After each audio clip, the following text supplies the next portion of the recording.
The bones get a little older, huh? Moves a little slower.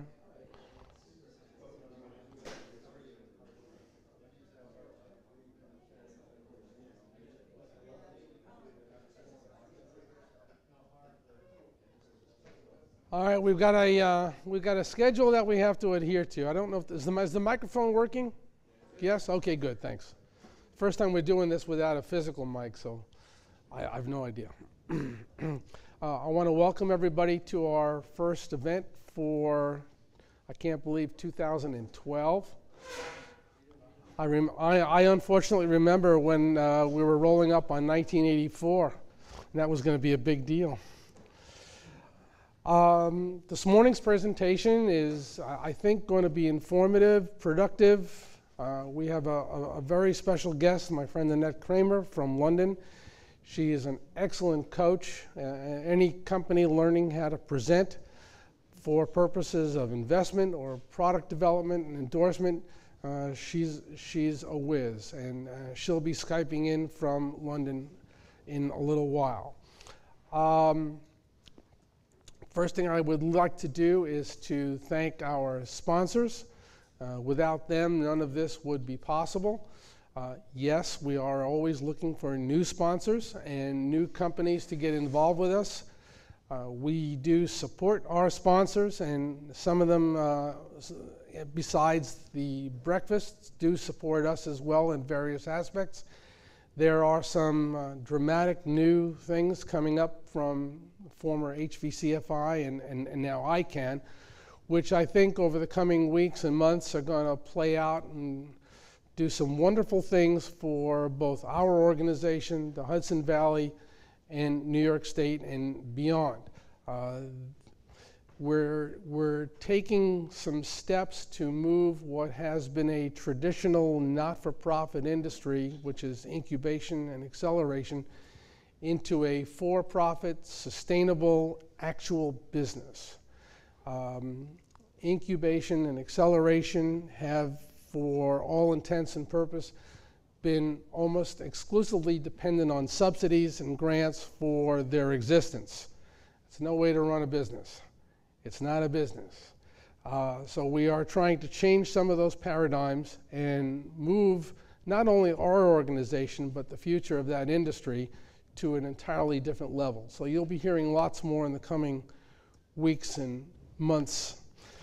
What I'd like to do is start off this year with some information about part of this industry which is blossoming and mushrooming, I think, beyond a lot of people's expectations, and that's social marketing, internet marketing, digital development, and where everything fits into this.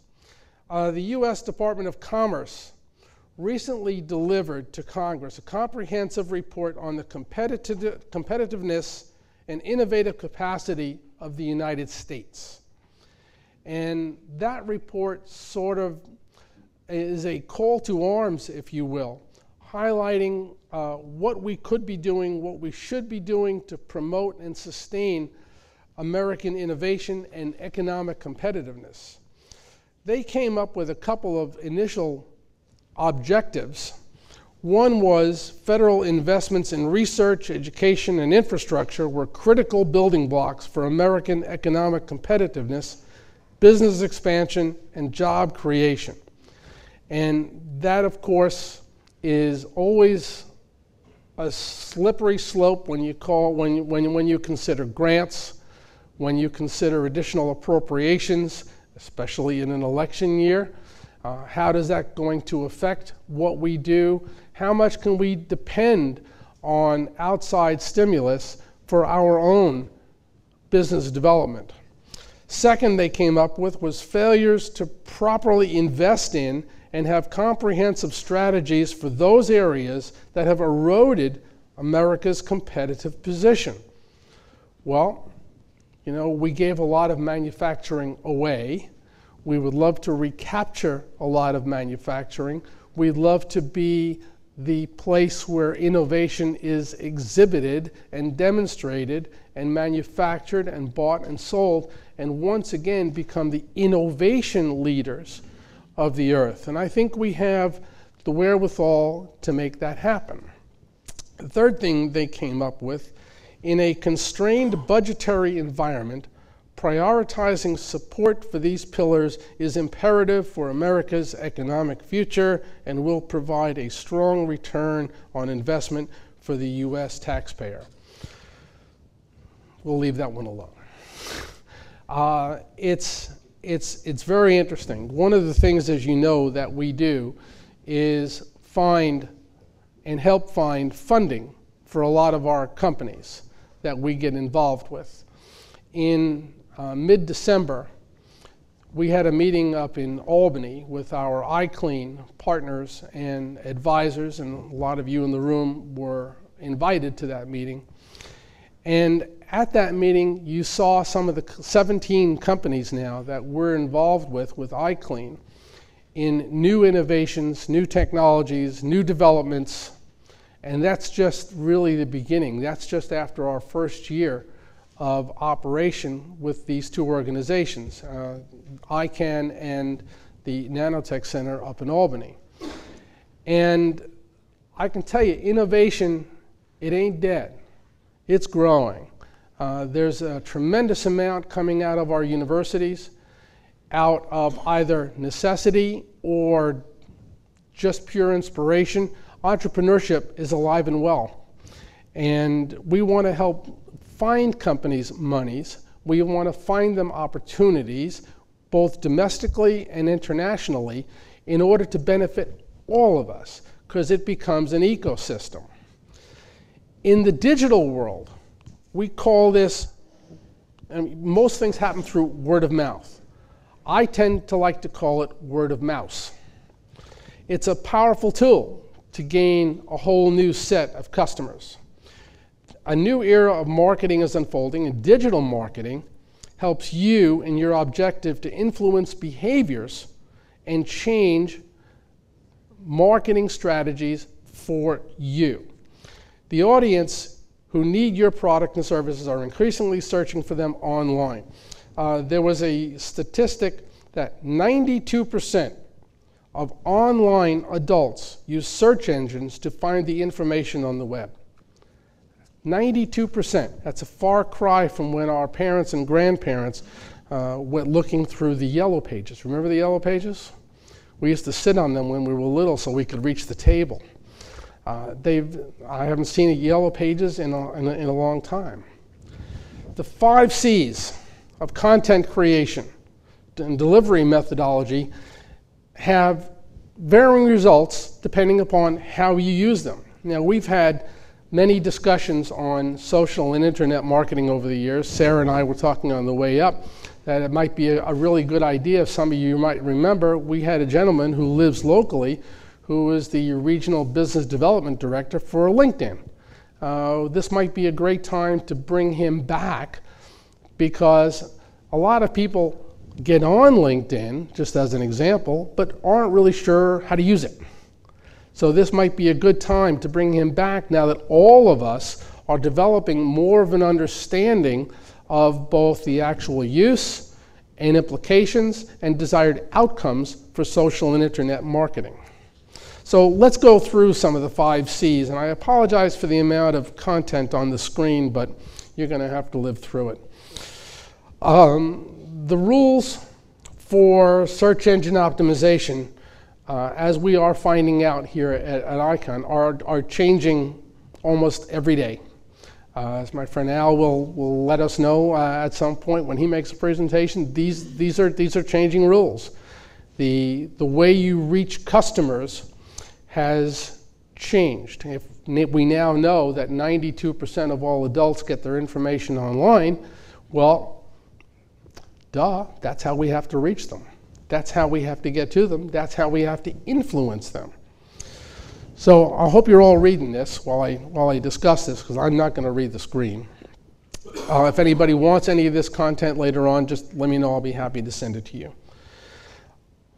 A lot of this information is getting you and your website onto major search engines. And there are lots of ways to do this. There is not one way that's better than another way, that's better than another way. But as I mentioned, the rules are changing daily, and keeping up with them is darn near a full-time job. Communications.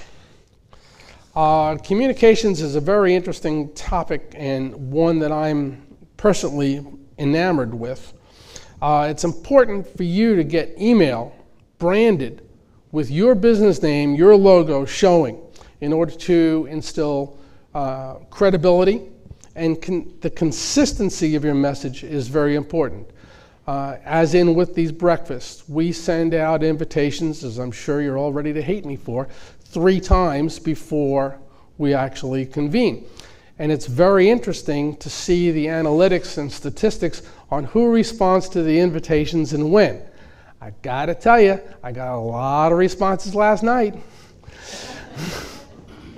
So it's very interesting to see what people commit to, when they commit, and if there are dollars involved, how they commit, and what the implications of all of this communications is.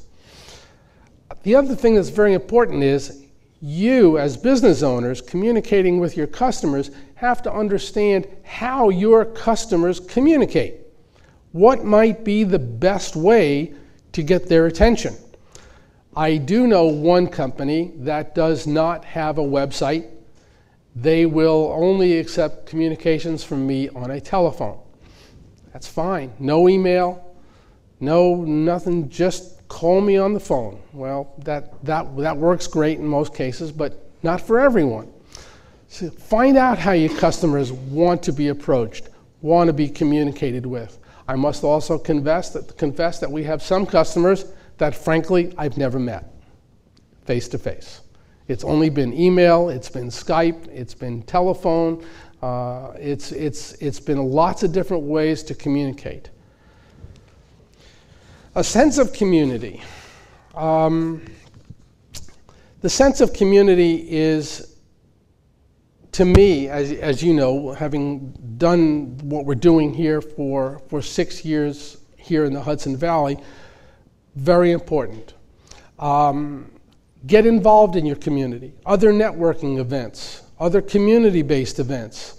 My friend Ralph Mitchell is on the radio darn near every morning complaining about something.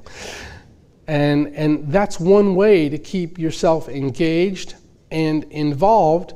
And even charity work, not-for-profit work, get engaged with your customers on a non-business level. It helps tremendously. The networking is critical. What you learn, what you do, plus it's a good feeling at the end of the day to get involved. Cutting-edge technologies. Well, you know, this is far and away the way business is being done. I'm sure everyone in this room has a computer, has hooked up to the internet. Most of you have smartphones. The technology development, the technology convergence is absolutely at the core of what we do. Learning is different. The way people buy is different. You can look at the statistics, the end of the year statistics on retail purchases off the internet. It's skyrocketing. It's not coming back to the way it was. There are chains that have developed their entire marketing strategies no longer around walk-in traffic, but digital strategies. I'll show you one in just a moment. Conversion. Well, to me, that is absolutely the most important thing we as business owners have to think about. You know who your customer is, you see people come online, getting to your website, learning who you are, learning what you do. How do you convert that customer? No, how do you convert that contact into a customer? They're not a customer until somebody pays you to do something. It's just that simple. They're friends, they're contacts, they're acquaintances, they're associates. They don't become a customer until somebody writes a check or sends you some money. And that, at the end of the day, is what we're all about. This is a strategy that we should all consider, that conversion ratio of being friends versus a customer. Here's the example I'll just point out to you. The first time Starbucks noticed this convergence and intersection was on what Starbucks called Free Pastry Day. Free Pastry Day occurred last summer. Anybody remember Free Pastry Day, or did anybody participate? Very interesting. It was only done on Facebook. And it was only done on Facebook, and it said, if you print a coupon off of our Facebook page, bring it to a Starbucks, they will give you a free pastry.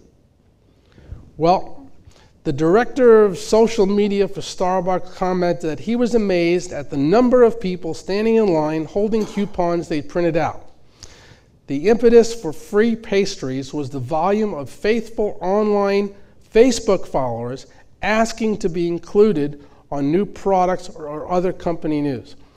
The net result was Facebook, Starbucks participation increased from 4 million to 7.75 million Facebook followers within 24 hours. It's staggering.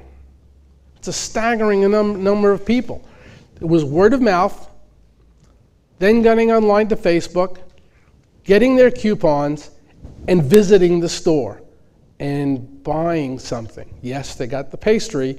The overwhelming majority bought a cup of coffee or a water to go with it. So there's a lot of validity to this. There's a lot of structure to this. There's a lot of impetus for you to get more involved in learning how to do it. Selfless plug, if anybody needs help, we have some marvelous experts that work with us on a daily basis for our website, for our social and internet media connectivity on a worldwide basis. iCAN right now is affiliated with 25 search engines, with another 75 being considered right now worldwide. And we are a small organization, but as W.C. Fields once said, never show them what you haven't got. And doing business online and doing business digitally says to the world that you're in business. Now, to attract those customers or the contacts, bringing them in, converting them to customers, that's the secret sauce. And we think we've got a pretty good formula, and we'd be happy to share it with anybody here. Is it 9 o'clock yet? Does anybody know? 9:02. All right. I want to not be late. So what I want to do next is I want to bring in our guest speaker, since I'm 2 minutes over, and she's going to kill me if I don't do this right. And I want to introduce Annette Kramer. Annette, are you there? Is she there? Somebody give me a heads up. Or do I have to change this? Knock yourself out. Okay, I'll introduce her in the meantime. Annette began her career in the theater. She's a PhD in drama. After teaching at Brown University, she spent the last 20 years in business and education, bringing out the best in everyone. Rather than one-size-fits-all approach, Annette's skills lie in identifying and developing each individual's strengths to bring clients to a higher level of ability in presenting to the press, clients, colleagues, investors, and large gatherings. So, is she there? Annette, you there? No.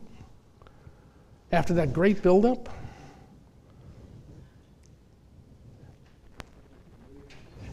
Hello? Hello? Annette, good morning. Good morning. How are you? I'm great. I don't recognize who you're talking about. Yeah, I know. Yeah, modesty is everything. Annette's personality is priceless. If this woman can't get you inspired, there's no hope for you. Oh, bless you. Are you visual, or are you just? I'm getting my favorite IT person here to bring you in visually as well. Well, I have my video on, okay. And I can see you guys at a kind of angle. Oh, good. I see you from the corner of the room, and I see one person in the front row. Okay. And maybe one person in the second row, and that's all I can see. Well, you can see better than we can. Everybody's waving. Everybody wave. Everybody wave. You can't see me though. I can't see you, but we're getting there. Go ahead and start, Annette, and tell people a little bit about what you do and who you are and what you're trying to accomplish. Okay. Well, the goal of this exercise is really to get everyone the opportunity to show their best face, their best energy, their best personality to everybody to whom they speak. So this isn't a rehearsed role that you can perform once and then it goes away, or you have to rehearse for every different individual. This is a different way of communicating. It's a different way of thinking about communicating. Can you hear me? Because the sound on this end is kind of strange. No, we hear you loud and clear. Okay. I can't see you, but I can hear you. Yes, I'm like God here. You can hear me. I knew God was a female. I just knew it. So the idea here is to change the way you think about communicating when you're speaking to everybody, because every conversation is a business opportunity. So to make the conversation, to make your presentation, to make your pitch into a conversational kind of thing, so that you can then present to an audience of 100, or you can talk to the person sitting next to you, and kind of the motivation and the outcome are the same, because your attitude about why you're speaking is the same. Does that make sense? Any questions so far? We're good. Keep going. Okay. So what I was going to do, I can't really see the audience very well, but I was going to say, you know a little bit about me. I started in the theater, and then I went into business, and I found that business people really had a hard time presenting themselves effectively. Even if they were terrific at what they did, somehow they always got kind of caught up in the details, the way we all do, right? Because we're focused on our details of the results that we need. And they lost a view of the bigger picture, both of what they were doing and what people would understand when they spoke about what they were doing. So I don't know very much about you. Are you all entrepreneurs in the audience? Is there anybody who's not maybe I should do it this way. Is there anybody who's not an entrepreneur in the audience? I think most everybody is involved in entrepreneurship in one way or another, yes. There's like 20 questions. Remember, I feel like, what's his name? Who was the host? Gary Moore. Gary Moore. And do most of the people in the audience, or do most of you pitch on a regular basis? Yes. Yes. Okay. And just for my own, so that I'm not telling you things you already know, can you tell me some of the, maybe 3 of the biggest problems that you find when you're pitching, 3 of the things that you'd like to improve the most, 3 of the things that bother you the most? All right, you're going to have to participate here this morning. This is interaction. So Sarah has a microphone, and she's going to stick it in somebody's face. Come over here to Ajax. He's a great speaker. So you're on, Ajax. Go ahead. He's a wonderful entrepreneur.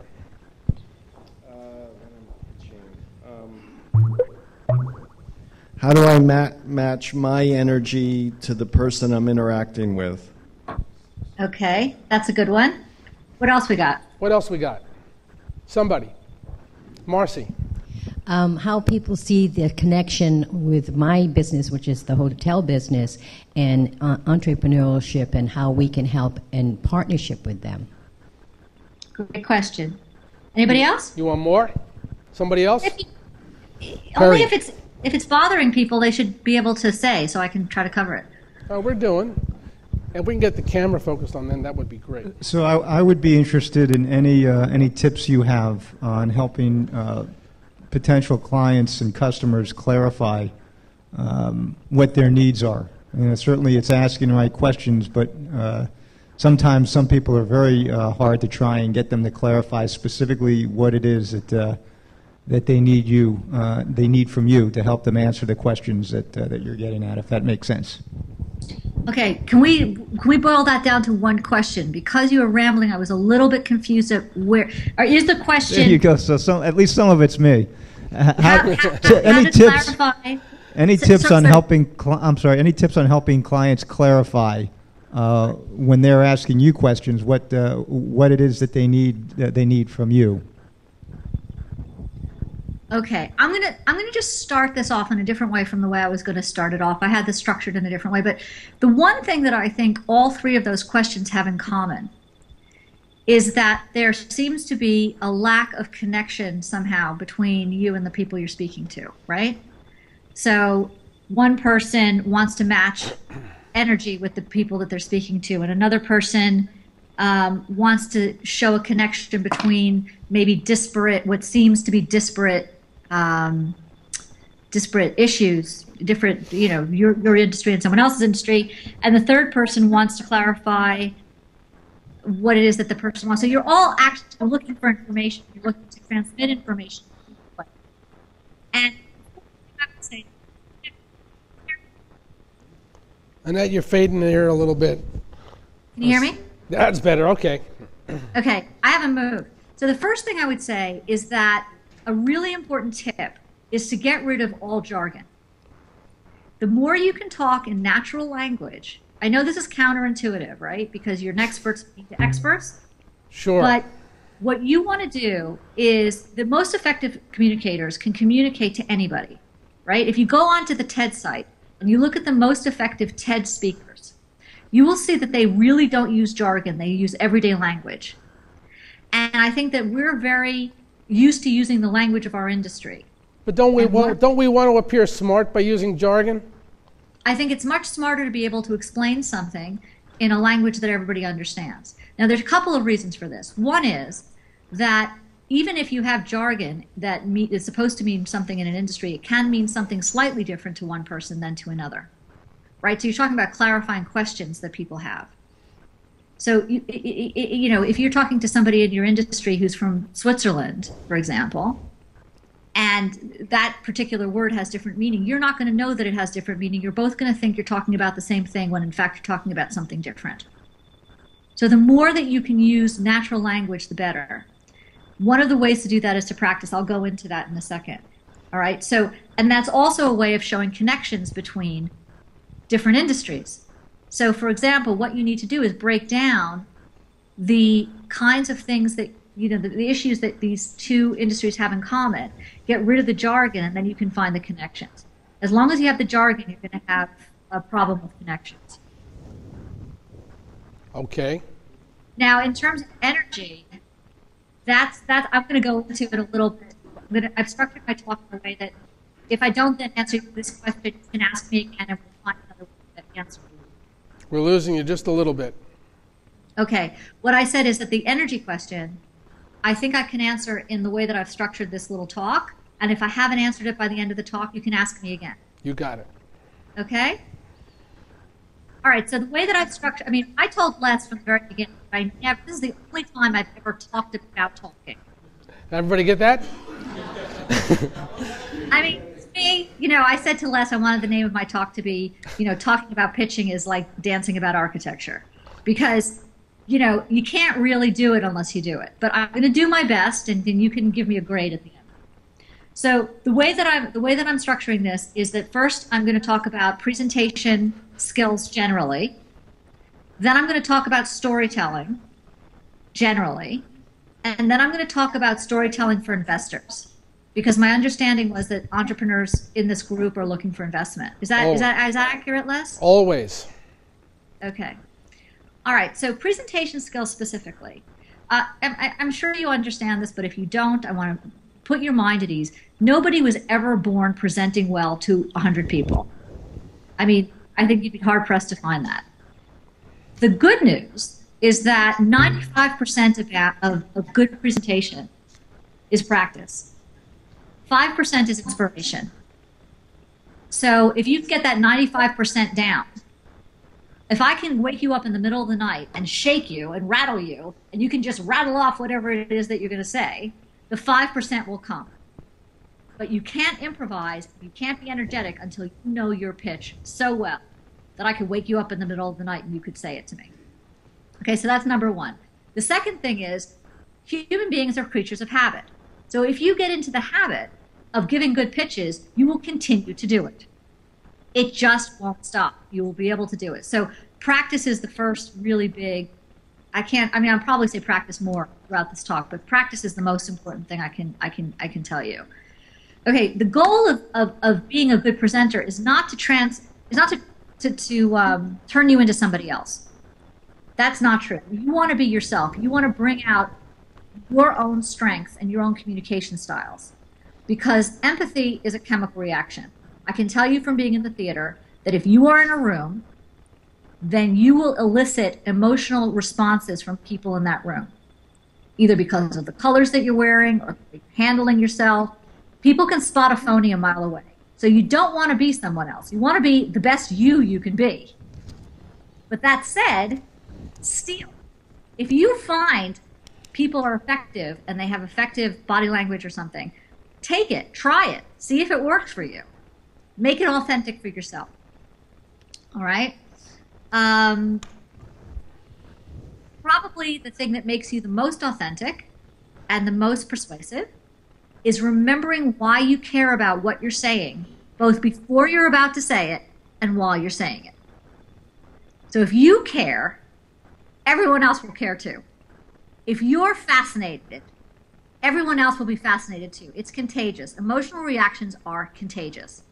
So you need to remember why you care about this stuff. You need to remember, I know you've done it 100 times. You need to sit down and think, what the heck do I care about? Why am I doing this? What's the point of this? What am I trying to, who cares? If you don't care, change the job. You'll never, that's it. Find a way to care. What else can I tell you? Your presentation is obviously a reflection of your company's credibility. So I can't stress enough how important it is to get this down. If you had a bug in your software, you would not wait around and let it just destroy your company. The same thing goes for your presentation. Your presentation is the most valuable software you will ever have, because people are not investing in your product, they're investing in you. Let me ask you a question. Sure. Nowadays, sort of like this morning, but not exactly, people are communicating by Skype, by digital and telephone. And how do you project? How do you, when a Skype presentation isn't working like it's supposed to, how do you do a workaround? How do you maintain that passion? How do you communicate effectively? Well, here's a question for you. Do you think I care about what I'm saying? I sure hope so. I know you do. Well, I mean, can you feel it? I mean, I know that first of all, Skype is not ideal, but usually in Skype you could see my face. And if you could see my face and you could see my body language and so on, I think this would be more effective than it is right at the moment. Do you see what I mean? It's hard if you can't see people. We're all very visual.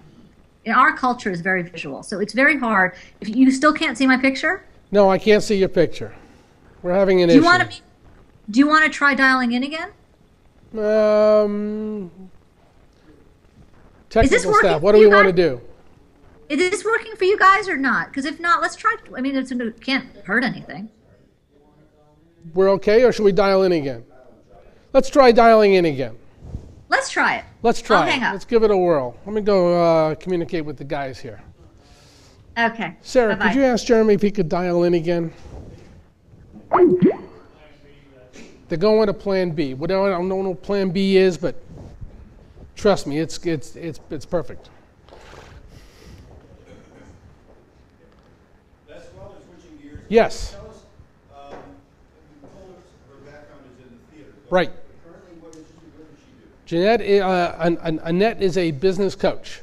She works with companies, she works with CEOs, she works with executives, and she helps you prepare you, not your material entirely, but you on how to present your passion, your company, and yourself to clients, to investors, for speeches and presentations. That's essentially what Annette does. Annette started this company a number of years ago. She's very close friends with one of our advisors and a dear friend of mine. And if anybody could get him to present in front of a large group, You got to be spot on. Oh, here we go. Well, we're getting there. Can you see me now? I can see you now. Good morning. Good morning. Or good afternoon. Good afternoon, good evening, and good night. It's tea time. Exactly.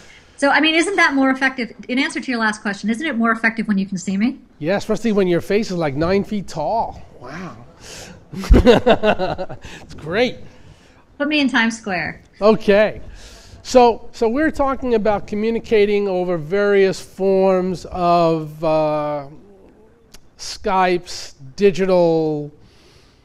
What's the best way to do this? I mean, should we do this? I mean, we do it at last resort, but how do we display that enthusiasm, the passion over a digital medium?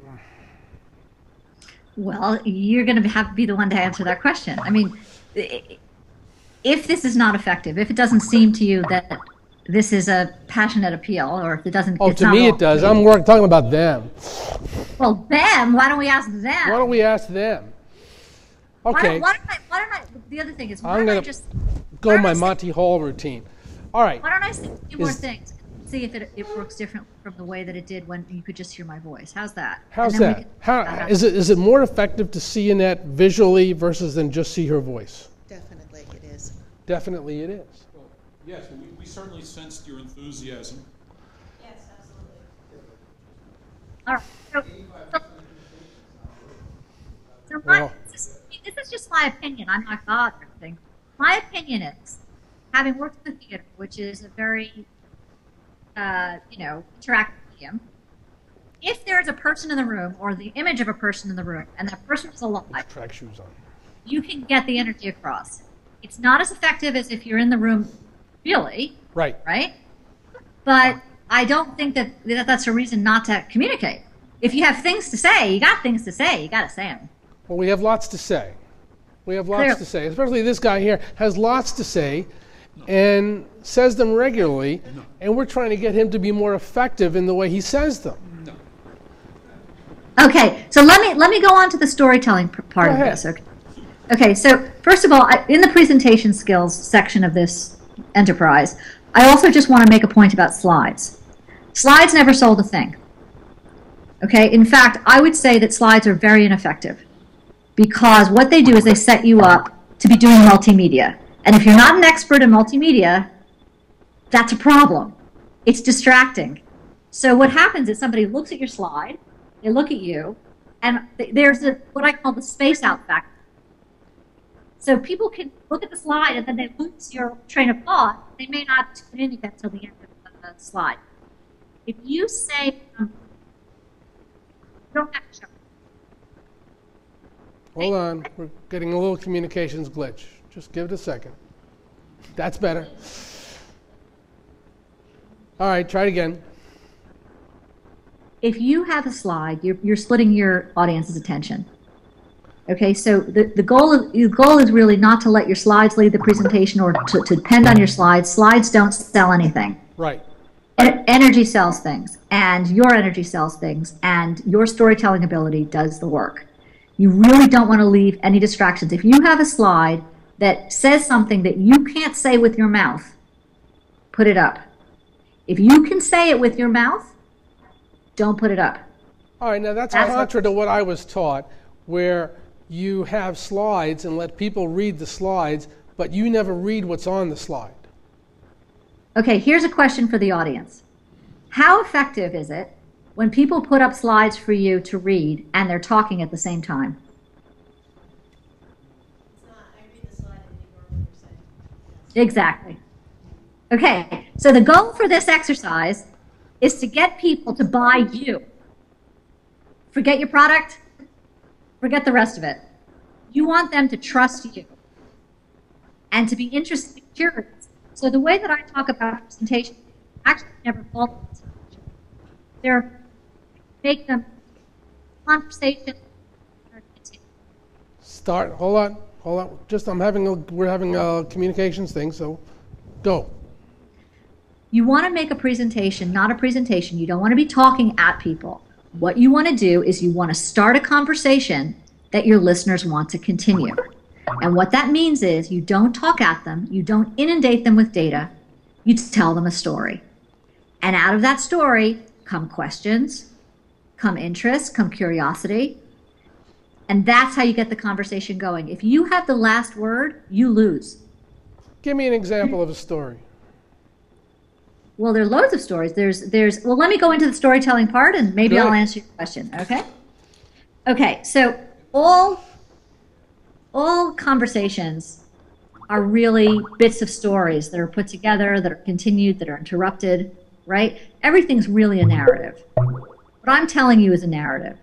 The most probably common investor presentation story is that of the reluctant hero. I was sitting around my house and I was minding my own business, and all of a sudden I noticed that nobody could staple their hands together. And I realized what could happen if people could staple their hands together.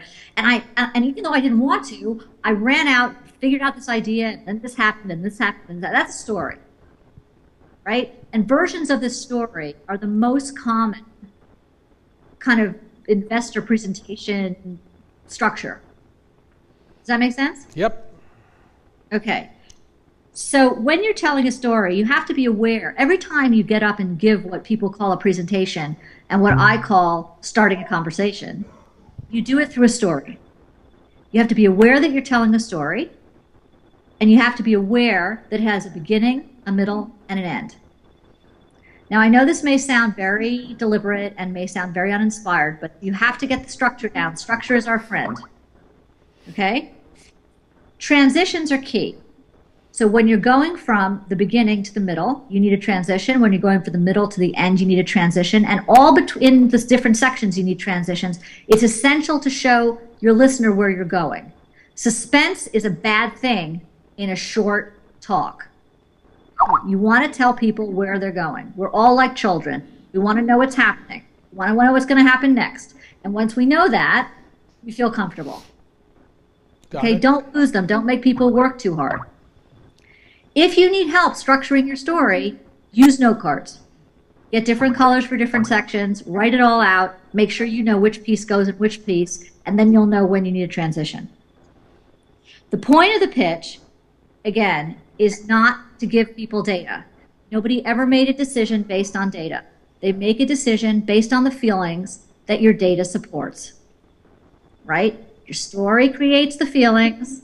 The data supports the feelings. It's all about getting people to feel something, not to think about it. Mm-hmm. Okay? A pitch needs its own internal logic. The reason that you're there, obviously, is to get money, but the pitch itself needs its own internal logic. So, again, is it a reluctant hero story?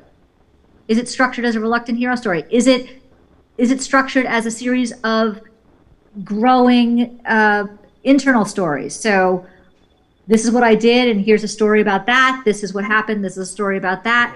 Whatever structure you choose, it has to have its own internal logic throughout the pitch. And that's really all I have to say about storytelling for the second. Does anybody have any questions about storytelling? Well, let me just go on to the investor thing, and then you can ask as many questions as you want. Because this narrative, my talking about talking is I find it ineffective, but maybe you'll like it, and I think interaction's better. But let's try it anyway, okay? So for investors, you've got 1, 2, 3, 4, 5, 6, 7, 8 sections for every presentation or every conversation. Every conversation with an investor should include 8 sections. Okay? Problem, solution, current market, competition, how much money you want, your exit, which really means when do they get their money back, the financials, and the team. Now, they don't all have to be individual. You can mix them together. But you have to get to the money part by the 3rd minute of a 5-minute pitch. 2nd minute if you're better. Because you have to realize that what investors, I don't know if you've ever seen this New Yorker cartoon where there's a dog and underneath the caption says, blah, blah, blah, blah, rover, blah, blah, blah, blah, food, blah, blah, blah, blah, rover. You know what a dog here kind of thing, right? This is what investors hear. blah, blah, blah money, blah, blah, blah revenue, blah, blah, blah exit. Okay? So you need to know what they're listening for when you put this together. But that doesn't mean you just talk about that. You have to integrate this into a story. And that's it. That's all I have to say for the moment. So please ask away. Questions? Okay. I want to know where's your English accent? I left it in the other room. I know. Any questions? Comments? Somebody? Al, go ahead. I think your stuff is really, really right on, because we all do buy emotionally and justify rationally. Go into their island, figuring out where their head's at, what's in it for them, which is Rover food, Rover. The only suggestion I might throw to you is this whole idea of pitch, and I know it's real hot the last 5, 6, 7, 8 years. I do sales coaching. I was an advertising exec for years, and people don't like to be pitched. Pitched is manipulative. No. Pitch is not my word. Pitch is not my word. I know. It's a buzz term now. People who don't sell talk about the pitch. People who are sold to don't like to be pitched. They like to be presented how they're going to make money or be benefited too. But I think what you do is great, and the whole thing about nonverbal communication and energy, that's all we do is we pass on energy, and once the energy levels meet and they buy into it, then they want all the data. So I really would love to have had this thing taped and really listen to it, because there's a real goldmine of information in your presentation. No, that's very kind. I guess what I should do is just clarify. When I use words like pitch and presentation, I use them so that everybody knows what I'm talking about. I mean, when I'm working with a group of people for more than an hour, those words disappear. What I think of in terms of the way people communicate with each other, with large groups of people, is, as I said, it's a conversation, right? The goal of this exercise is to create the atmosphere of a conversation, not to be pitched at, not to be spoken at. And the way that I look at working with people is that it's a collaboration. So if I have a client, when I have a client, that person provides the information about him or herself and about what it is that he or she is trying to do. And what I do is I give them feedback on how effective they are at getting to understand that, to get me to engage. But I agree with you. I think pitch is a terrible word. I think presentation is a terrible word. And I think that what's that? PowerPoint's the devil. I love PowerPoint. All right, who else has a comment? Somebody else had a question? Marcy, go ahead. I'm in the hotel business, like I said before, and I do corporate sales and marketing throughout New York State and the tri-state area. And I always tell my general manager that I never ask for business, because if I were asking for business to the people I see, 4 or 5, maybe 18 times a year, they would look at me and run to the nearest store. So I never ask for the business, but I ask about their business. I ask about what they're passionate about. It might be fishing. It's all connected. And they already know what I do and what I want from them. But you have to relate as a human being, because that's what we're missing really in society, and especially now with computers, that you don't really get the personality of people. So for me, and I've been doing this for over 15 years, it works very effectively for me. And that's what I would say to what you're saying about pitching. I don't see the word pitching. I know exactly what you're speaking on, is the fact that that connection with other people is making that connection that you make with them memorable person to person. Exactly. And there's different ways you can do that. You can, again, you start a conversation, which is exactly, and one of the challenges of this dynamic that we're having here, me on Skype and you there, I don't know anything about any of you. So I'm speaking to you as though you've pitched once, right? So obviously there's a lot of things that I don't know about you, but I do think that, I think you're right on, and I'm sure you're very successful, because first of all, people love to talk about themselves. So ask somebody a question and let them talk about themselves, and they will think you are the smartest person in the world. The longer you let them talk about themselves, the happier they are. I mean, that's just life, right? And sometimes that's the kind of conversation you have to have. Sometimes it's a different conversation. And when you talk about how do you match your energy with the other person, you do it the same way you would do it in a conversation that you sit next to an airplane.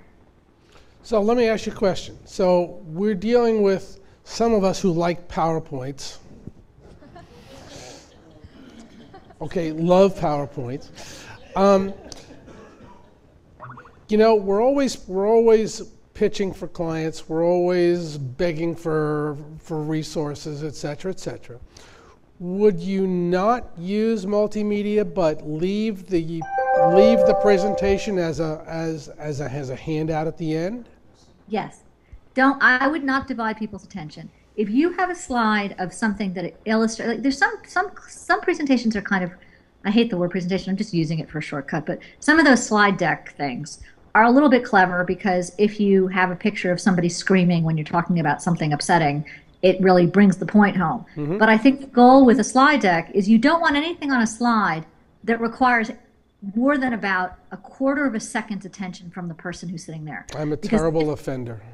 If they look at the slide and it takes a quarter of a second to register, they'll look right back at you, and there's really no more information to get from the slide. In fact, they may re-engage with you more effectively. So it's not that slides themselves are evil, it's what people put on them. I wouldn't put words on them unless it's a transition word.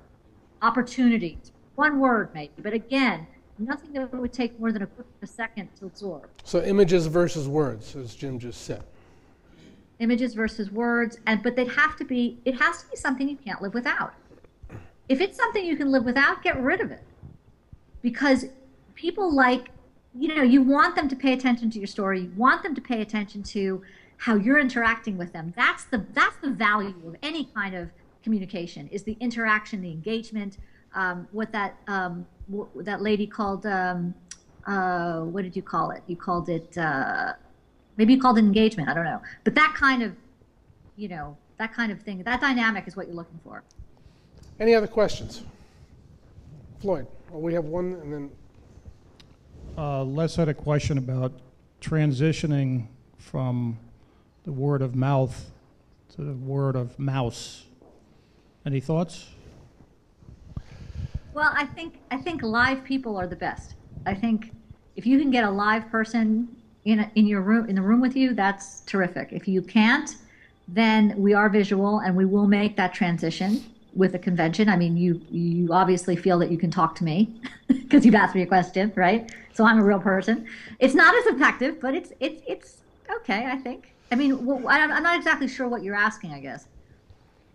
Well, we had this discussion about digital versus interacting with your customer digitally versus what we're doing right here face to face. Word of mouth is as a result of word of mouth. And how do you transition from mouse to live? Is that correct? How do you transition? If you meet, go ahead.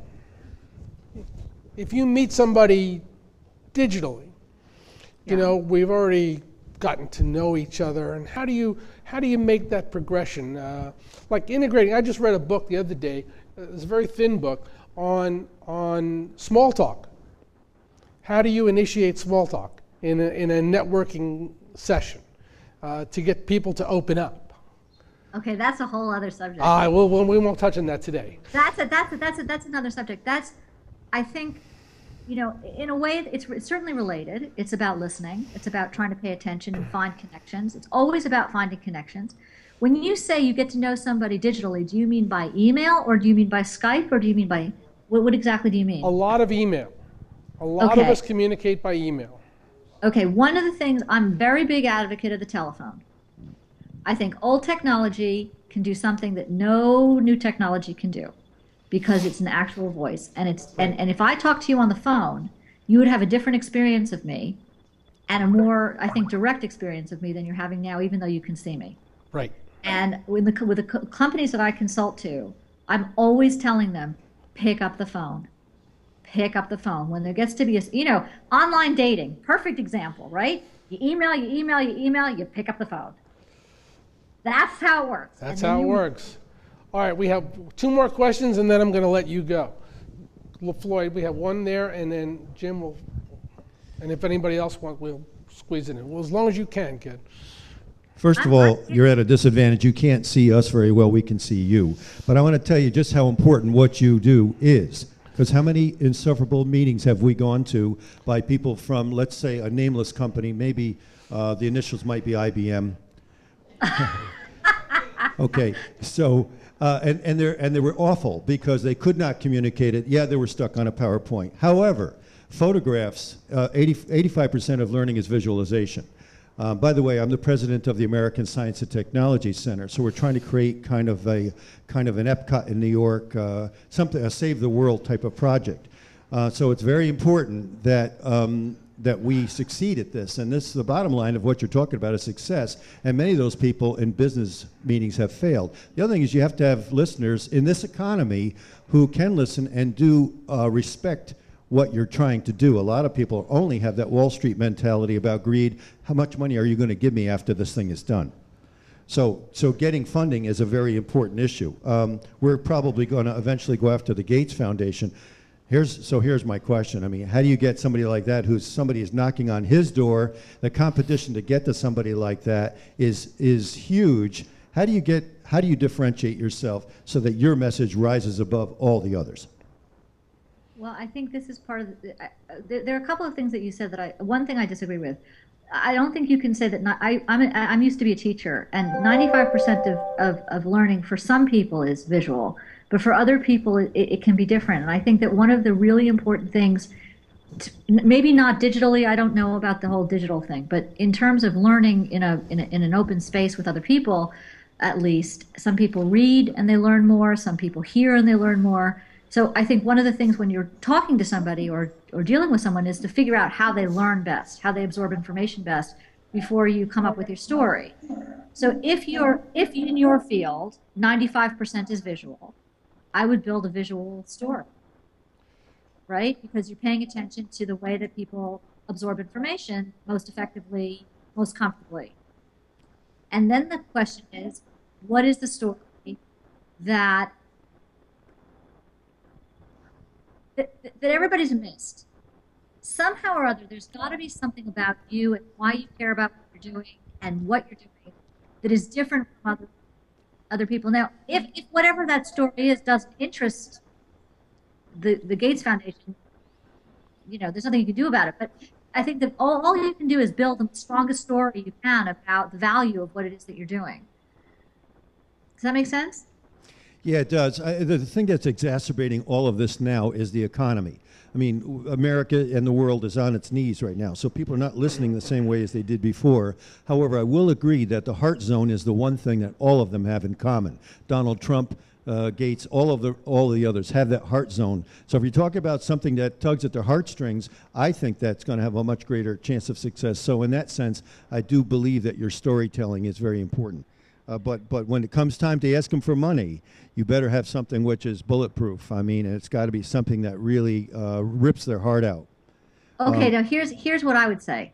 I would say that curiosity is a drive like sex or wanting to eat, or I think curiosity is the strongest ally you've got. And if you can make people curious, they will bore through buildings to find out the answer. I mean, how many of you have sat on the internet trying to figure out something, driving you crazy until, you can spend hours doing it, right? I mean, I think that curiosity, as much as pathos or happiness or excitement, is a key driver in response. And it's something that I think people forget about as something that can be really helpful to you if you use it effectively. Does that make sense? Absolutely. Yes, it does. And just let me add one more thing to it. I know you're on the schedule here, but we're trying to build we're trying to build a massive project, and we're going to try to use a model kind of like Disney did, where he started out with cartoons, then movies, then his television show, and eventually theme parks. That kind of approach to things. But investors are skeptical these days. I mean, in terms of the amount of money they have and what they're going to spend money on. I think our culture has gone awry. I think that we have met the enemy, and it is us, because now we prize Kim Kardashian and Madonna and Justin Bieber and all of those above everything else. Do you agree about the culture being a problem? You know, I think that you can tell lots of different stories about our culture. I think you can also tell the story that the stock market stinks and people have to invest in something, so why not invest in a company? You know, I think if you can find whatever you're looking for, you'll find. And I don't disagree with you that celebrities have a value that they've never had before without having ever accomplished anything. I don't disagree with that. But I can't make a general comment about culture because I think there's so much of value, and people are still people, and there are trends, right? Trends begin and end. The Kardashians will disappear, somebody else will come in. You know, I think you have to go into things with the attitude, huh, this is an interesting problem. I mean, if you can keep yourself curious, this is my life thing anyway. If you can keep yourself curious about how to answer a question, how to solve a problem, how to make it work. If you can keep yourself curious, you win. Amen. Because eventually you'll do it. We agree. Thank you. We have time for one more question. Anybody? One observation. Hold on. The microphone is en route. First of all, thank you for your time. It's been absolutely fascinating, and you're great visually. Well, thank you. Thinking back on some of the things we talked about, we used the words pitch and presentation. I guess if I'm hearing, the one word I take away is conversation. And thinking about when I've done presentations and asked to do things at conferences, and kind of along the lines of what Les is talking about, the first thing you do is run to say, okay, what's the PowerPoint going to look like? But now I get, what's the PowerPoint going to look like that I'm going to leave with the audience, not that I'm going to use with the audience. What I'm going to use with the audience are possibly some visuals, but conversation. Okay, this is my suggestion, and you can throw this out the window. You know what they say about things that are free, right? They're worth what you pay for them. Oh, this ain't free, kid. My suggestion is that the first question you ask is, what are you trying to accomplish? And what are you trying to accomplish? And what do you think the story would be that would help you accomplish? And the conversation part of it gets built into the story. Agreed. That's how I would. Yes. And by the way, if you guys, I'm in New York sometimes. If you want me to come work with you, I don't even sit down when I'm talking most of the time, so I have no idea how I'm coming across. But if you ever have pitches, and I know it's a word, forget it. If you ever have conversations you want to start, and I happen to be in the neighborhood, and you want some help starting them, we know. Wonderful. Thank you. All right, Nat. I know you're coming in a couple of weeks, and lunch is on me, so. Great, thanks. Perfect. Annette, thank you for your time. This has been a wonderful session. Thanks, you guys. Thanks, everybody, for being here. See you soon. Take care. Well, I don't know about you, but I learned a lot this morning. I still love PowerPoint. I can't help it. Leo. I didn't want to make a big deal of her, but the fact is some people react visually, so that when you're speaking and you see the PowerPoint, I find that I absorb more of what the conversation is about by reading it than I do by listening. It's possible that visually I'm able to get a better understanding of what the sentence beginning to end is. You may, but let me ask you a question. Have you ever run into a person? No, I agree with you. I don't think we should eliminate the props, the visuals, and the other aids because you don't know what it is that some individual may be able to respond to and absorb more of. Right. And although I was not paying as much, as the gal said, as much attention to what you were saying, I really was absorbing a tremendous amount of what the dialogue or the monologue was because I was able to read it and I had that visual aid. Right. But sometimes you get in front, a person comes in front of you with a presentation, and if that person isn't perhaps as articulate or dressed the right way or is tall enough or whatever, you might not pay as much attention to that person as you would to the stuff on the screen. Conversation. If someone started a conversation with me and pulled out a PowerPoint, I think I would turn around and go home. I mean, when you're talking about making a presentation to a group, Right. to the audience, The information is critical. I think the way the information, the But that's why they call it visual aids. She said put it away, and I. Well, we don't have to agree with everything. She didn't say put it away. She didn't say put it away. She said minimize it. Minimize. And use it for images, for things that you can't say. Right. John? There's no wrong or right way to do anything. So, but I think 5 out of 10 PowerPoint presentations, the problem that we find with them is that people are using the PowerPoint as a tool to organize their thoughts, and they should do a PowerPoint presentation, put it away for a week, come back, and then decide what's absolutely necessary, because there's always too much in the PowerPoint. Always. I'm guiltiest. I am. Guy Kawasaki is the guy who says, tells you how to do it. 5 slides, end of story. If you can't do it, then you're over. Right. I think it's not only the content, it's doing some sort of demographic sort to see who in the group can understand what's in different levels of the PowerPoint presentation. You grab them with the emotional appeal, and then you like with IBM, when I ran focus groups, I didn't really want to talk with the managers who didn't understand the technology. I wanted to talk to the engineers who understood what was going on. And the presentations were totally, totally different. So you do have to look at the demographic of who your One's audience trying to is. explain and one's trying to sell. Keith? I have to admit, though, that when we didn't have visual contact with her, she was just talking to us.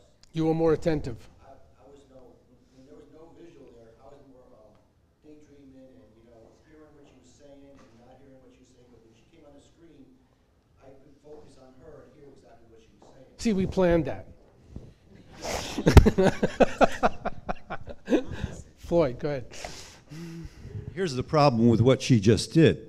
Out of sight, out of mind. Our short-term memory is only 40 seconds. So as soon as she's done, that's it. It's over. So I think it should be more of a before, during, and after, like you said. You sent 3 messages out for this meeting today. So it's what did you do before, so we knew who she was and so forth, and then seeing her and listening, interacting with her. But she could have had, if she had, some visualization, some slides and things. That would have been the court evidence. And almost like to a jury. And that's who these funders are. A guy like Gates, he's going to want to see those stats. Then after, are you sending him home with some kind of package that's simple? So it really can't be just a one-shot deal. And as soon as she was done speaking, that's it. It's gone. We're on about our day. Okay. Anybody else? Great. I hope this was helpful. I hope we all learned something. Just take something. In making ourselves and our companies more productive, more communicative. I'm not going to use the word pitch anymore, Al. I'm done. I'm done with that word. I'm sorry? You'll never do another presentation. I'll never do another presentation. I'll always have conversations. So thank you all for coming this morning. I hope this has been great. We'll do another one. We have a great speaker lined up for next month. If anybody would like to speak, I know Diane's had some good news, but we'll let her do that next month when she's prepared. I'd like to, because I have to do a presentation, a very short one, like 3 minutes. No, you have to do a conversation. A conversation. Okay, so Diane will tell us some good news next month, and we look forward to seeing you there. I hope this is valuable. Thank you very much for coming. If anybody wants to present or sponsor, we'd love to have you.